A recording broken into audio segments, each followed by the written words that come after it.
Let's walk the talk. 702. 25 to 11 o'clock. Over the past 2 days, the M20 Summit has brought the media's perspective into the broader G20 discussions here in South Africa. The intentional conference explores the role of media and journalism in strengthening information integrity, seen as vital for human rights, good governance, global cooperation, and public trust to drive social and economic development. The summit also brings forward perspectives from emerging G20 economies, African voices, and other media stakeholders, shaping practical proposals that reflect both G20 priorities and the unique challenges of developing nations. Joining us to share more is the Treasurer General, TG, of the South African National Editors Forum, Mr. Sbu Ngalwa. He's sitting right in front of me. Sbu, thank you so much for your time. Welcome to 702. Thank you, Thabo. Thank you for having me. I'm doing great. It's been a grueling 2 days, but here we are. Yeah, and that's why we dragged you into the studio to get to understand this a little bit more. But what was the broad outcome of discussions held during the summit? But just maybe to lay a bit of context why this conversation is important. We're hosting the G20 and we have the presidency. We'll be handing it to the US, and business would have the B20 version of that. M20 is the media version of that. Hence, I'm asking the broader outcomes of discussions that were held during the summit. Okay. No, thanks, Thabo. But maybe let me go back a little bit as to why we had this M20. Now, this originated in India during India's presidency. There was a group of journalists and editors in India who felt that there were issues that were related to the media, but relevant to the G20, that were not part of the main agenda. So they'd organized a Media 20, as you are seeing, as you've mentioned, that there are a number of parallel programs. Like today, you've got the Chief Justice addressing the J20, you've got business with B20, you've got task team of think tanks as the T20. So the M20 is the media, right?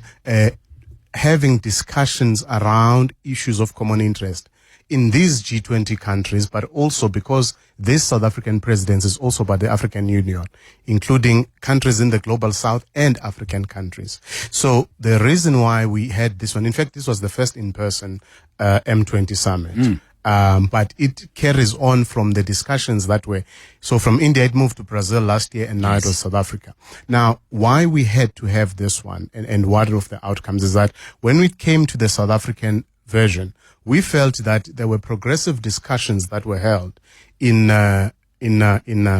Brazil, particularly around the issue of information integrity, which we felt that coming to the South African presidency, those things were not mainstreamed. And South Africa chose to focus, when it comes to technology and media, they chose to focus on a subset, which is the issue of deep fakes. We can discuss that. So we felt that that needed to come back into the main discussion. So we rallied the global partners and some of our partners from the African continent to have this M20. So what are the outcomes, Thabo? The main thrust, the main issue, so we had a declaration which we will be sharing with the Minister of Communications and Digital Technologies, with the hope and that he will be able to forward that to the G20 leaders. The issue of information integrity, we said that we feel that it is an important issue for democracies and G20 countries to deal with. So they must not lose sight of that. By information integrity, Thabo, I'm referring to the entire information ecosystem, where we are now threatened by deep fakes and a lot of disinformation and information and misinformation. So information integrity is about the accuracy of the information that is put out there, and also the reliability of that information. And organizations like the UN have actually taken it seriously to say that there are principles of information integrity that must be shared and that must be adhered to by all countries. And it's important that the media is one of those 5 principles. So issue of safety of journalists, but also more importantly, the centrality of journalism and the media in the advancement of democracy. So those are some of the issues. And media can just be seen as almost a peripheral entity that just transports information when these big events are being held, especially of this global nature that have got to do with geopolitics. But it's a very integral part of the entire system. As you would know far better than me, what is happening throughout the world is directly affecting journalists, so much that some of them are now paying the ultimate price for covering those stories. I wanted to ask, well, how's the broader sector safeguarding itself from the existential threat of revenue pressures? Because media space is feeling a bit of a pinch as far as rents and cents are concerned. That's exactly a part of the reason we had this M20. And I also think that the success of it came from partners realizing that we've got common challenges. Obviously, on the African continent, those will be more pronounced. We'll have our unique issues. Like, for instance, you saw there were issues of internet shutdowns in countries like Kenya. But when it comes to the pressure, the reality is that we all accept by now that there's been a market failure, right? In that the business model that has sustained the media for all these years is outdated. It no longer works. That is why newspapers are closing down. That is why when you hold a newspaper, you actually feel it's very light, right? And also that is why you've had some media companies closing down. I mean, Bona Magazine, there were things we used to, that was so iconic. I mean, black people, when you say, hey, when you're posing for a picture, say, with a Bona pose, everyone understood because these media products had become ubiquitous, had become part of our daily lives. So given the challenges that we have, the decline in the media, unfortunately, has been replaced by an increase in disinformation and misinformation. So that is why then the M20 Summit was a crucial one and an important one. And these conversations are important, that what then do we do to sustain journalism? So there are a number of proposals that have been put forward. These include governments accepting that journalism is a public good.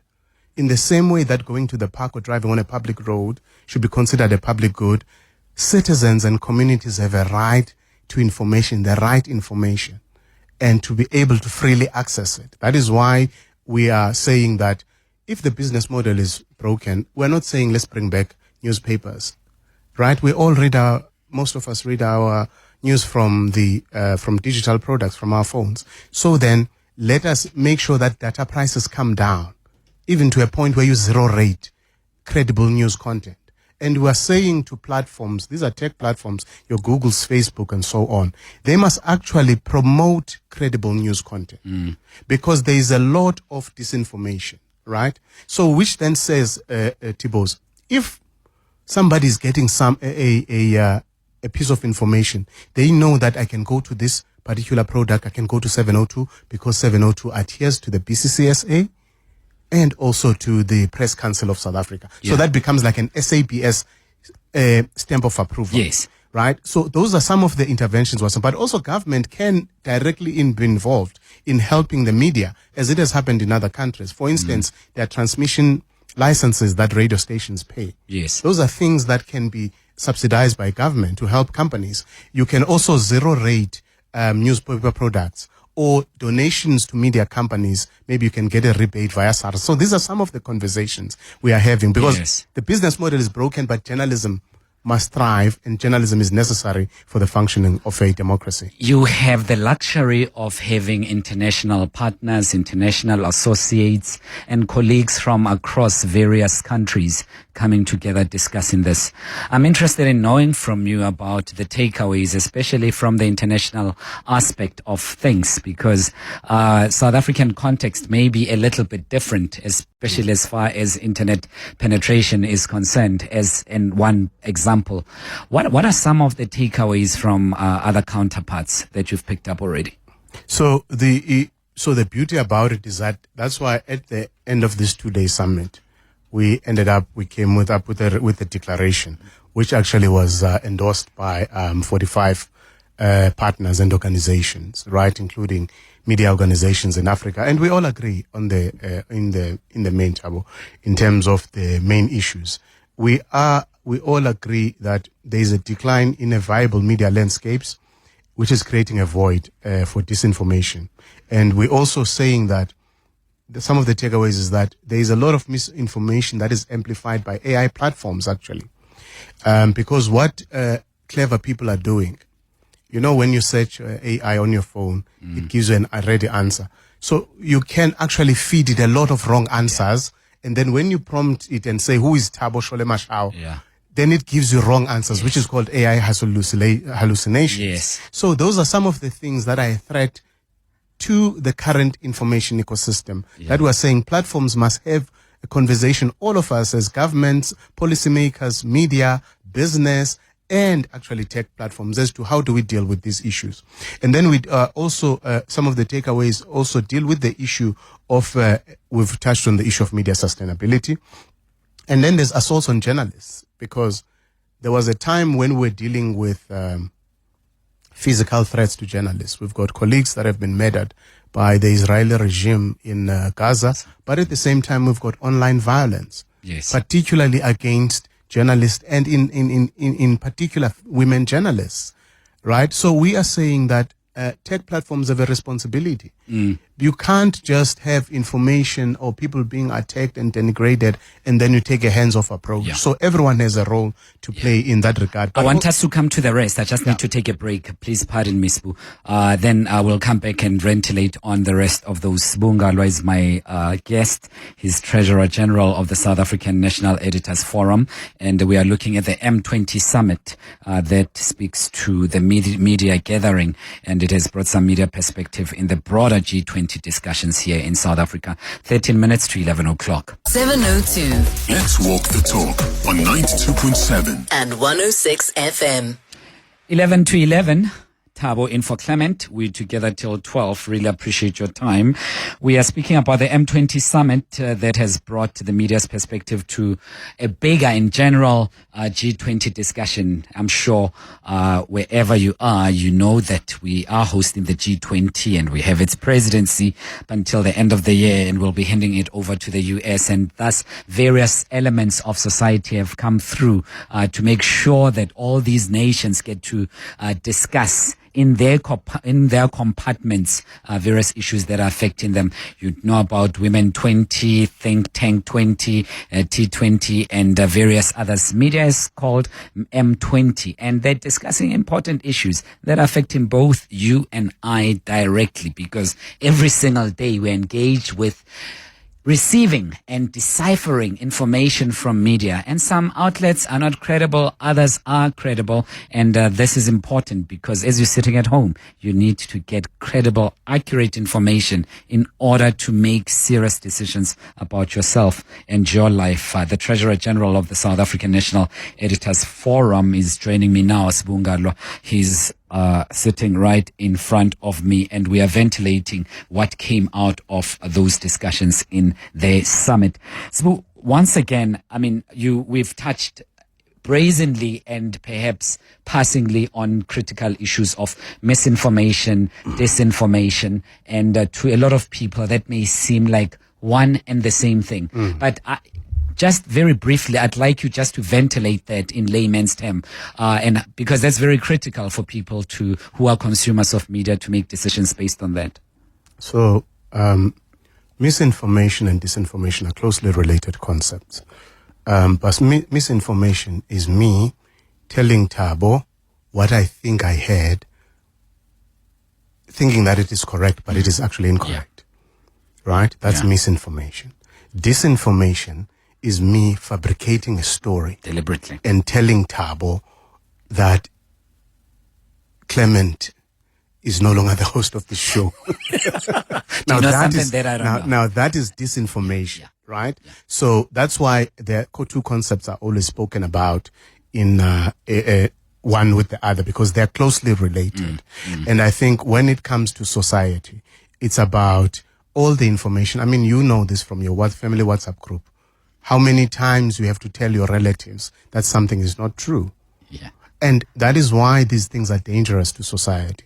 Because in Kenya, there was violence that followed the elections, right? In other parts of the world, there is deliberate disinformation. And remember, this thing, Thabo, is not just about those people who sit here are not people who are doing this. It's not a fluke. They're doing it deliberately. It destabilizes nations. That's why in coming together for this M20 summit, we actually had the involvement of also B20, which is led by Standard Bank. Now, B20 is business, organized business in South Africa, where they said that we also believe that the issues of the media are actually mainstream issues. Because remember, for business to thrive, they need a stable, democratic environment, right? And for the communities and the public out there to make informed decisions, be it about elections, be it about governments, or be it about their lives, where their children study, where they live, they need credible information. That is why it's important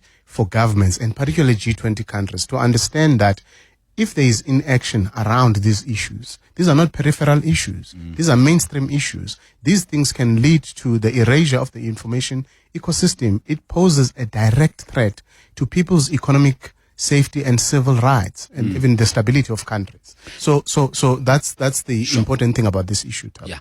How important is the camaraderie, or should I say the solidarity of various voices throughout the globe of media to come together, as much as there may be existential differences, but there be a common purpose for distribution, dissemination of accurate media?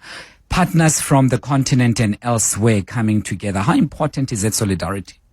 It is particularly important, especially in the context of Africa, because Africa is still seen by some players as being a backwater that is last in their thoughts, right? So, but what is important for us is that the world is changing. The old model of media and media consumption has changed. We are now in the new world. We are not to be left behind. So it is important. That is why you've got organizations, SANEF, working with the African Editors Forum, is mobilizing partners to make sure that the conversations are the same. Because remember what tech companies are doing. They went to Australia, and then there were deals they struck with big publishers. They've done it in other countries like Canada. Yes, they may be working back on some of those, but in South Africa, there are ongoing conversations between some publishers and big tech companies, particularly Google, whose details we know nothing about because they are closed. So what is important is that the media in Africa should actually speak in one voice, which is what is one of the purposes, in that when tech companies come to South Africa or go to Nigeria or go to Kenya, in terms of the understanding of the issues of compensation for the use of our content, and also helping the media to be promoted in terms of helping communities make decisions. Those are some of the things that we are doing, Thabo, and making sure that we have the same conversation. Sure. That's why we had a lot of participants actually from all the 5 regions of Africa. We have a few seconds left, Sbu, but I just want to squeeze this in, if you will. Do you anticipate the M20, because we are giving the G20 presidency to America at the end of the year? Look, you're saying for next year? Yeah. Look, yes, because this is not a government program. It's an independent initiative that was put together by SANEF and the Media Monitoring Africa. So there are already about 5 organizations in the US that have shown interest in hosting the next M20, because we all agree that these conversations are not peripheral. We should directly influence the decision makers. And that's exactly the point, Thabo. Yeah. It's been great chatting to you, Sbu. I'm sure this is not the last time, and I wish you all the best with the M20 Summit, and we'll chat again in the near future. Sbu Ngalwa is Treasurer General of South African National Editors Forum.